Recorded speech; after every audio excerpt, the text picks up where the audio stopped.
Select করে দেয়নি, আমরা আল্লাহ প্রদত্ত বেঁচে রয়েছি, সুতরাং ক্যাটাগরি চলবে না, ক্যাটাগরি বাতিল চাই। 4 নম্বর, পুনর্বাসন ও প্রশিক্ষণ। আহত সৈনিকদের পুনর্বাসনের ব্যবস্থা করতে হবে। জুলাই গণঅভ্যুত্থান কল্যাণ ট্রাস্ট প্রতিষ্ঠা করতে হবে। আহতদের বিকল্প কর্মসংস্থানের জন্য বিশেষ প্রশিক্ষণ প্রদান করতে হবে। যাদের কর্মদক্ষতা সীমিত তাদের জন্য সহজ শর্তে বিনা সুদে ঋণ, ব্যবসার সুযোগ ও জীবিকার বিকল্প ব্যবস্থা করতে হবে। 5 নম্বর, শিক্ষা ও আবাসন সুবিধা। শহীদের পরিবারের সন্তান ও আহতদের জন্য বিনামূল্যে শিক্ষার ব্যবস্থা করতে হবে। শহীদ ও আহতদের মধ্যে দুস্থ পরিবারগুলোর জন্য বিনামূল্যে ও স্বল্প মূল্যে আবাসনের ব্যবস্থা করতে হবে। জুলাই ফাউন্ডেশনের পুনর্গঠন।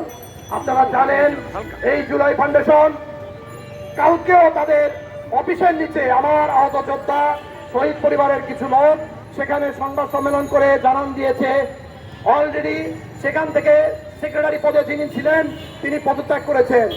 গতকালকেও যে কেউ এখান থেকে পদত্যাগ করবেন না সেটা আমরা এখনো আসলে বুঝে উঠতে পারছি না, কারণ তাদের গত 6 মাসে এখন পর্যন্ত আশানুরূপ কোনো ব্যবস্থা, এমনকি তারা যে ডিজিটাল যুগে 1 লাখ টাকা করে আহত যোদ্ধাদের কাছে পৌঁছে দেবে, শহীদদের পরিবারের খোঁজ নেবে, সেটা আমরা দেখতে পাচ্ছি না।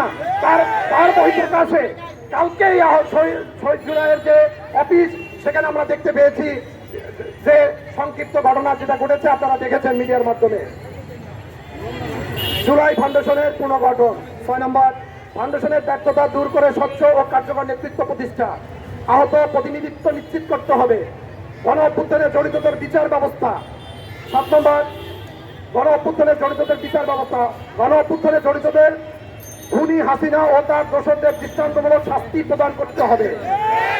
নিরপেক্ষ তদন্তের মাধ্যমে বিচার করতে হবে। যারা গণতান্ত্রিক আন্দোলনের নামে সহিংসতা, শহীদ ও আহতদের ক্ষতি সাধন করেছে তাদের আইনের আওতায় এনে কঠিন শাস্তির ব্যবস্থা করতে হবে।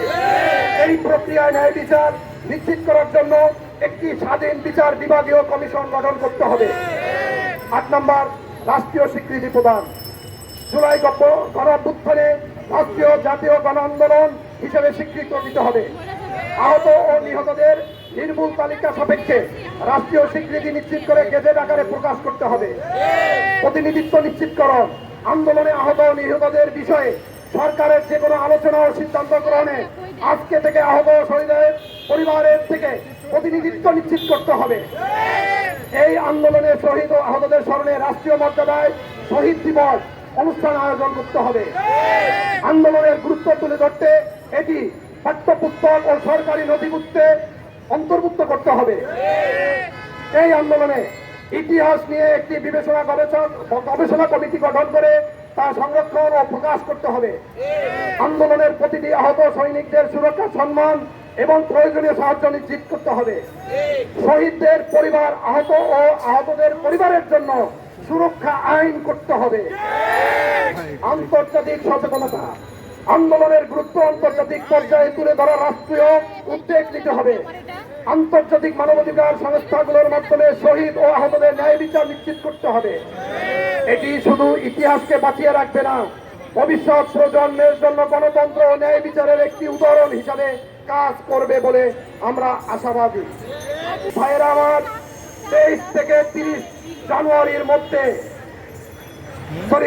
এখানে 23 তারিখ 28 জানুয়ারির মধ্যে 3 কর্মদিবসের মধ্যে আমাদের এই যে দাবিগুলো যদি পঙ্খানুভাবে যদি মেনে নেওয়া না হয় তাহলে 3 কর্মদিবসের পরে আমরা সারা বাংলাদেশের আহত এবং শহীদ পরিবারদের নিয়ে বিশাল কর্মসূচিতে যাব এবং সেই কর্মসূচি আমাদের কেউ রুখতে পারবে না।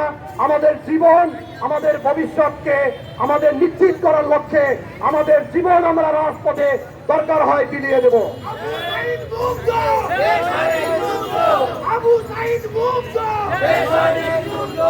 শ্রদ্ধেয় প্রধান উপদেষ্টা মণ্ডলী, আমাদের শহীদ পরিবার ও আহত সৈনিকদের পক্ষ থেকে ন্যায্য নয় দেওয়া দাবি দ্রুত বাস্তবায়নের আহ্বান জানাচ্ছি।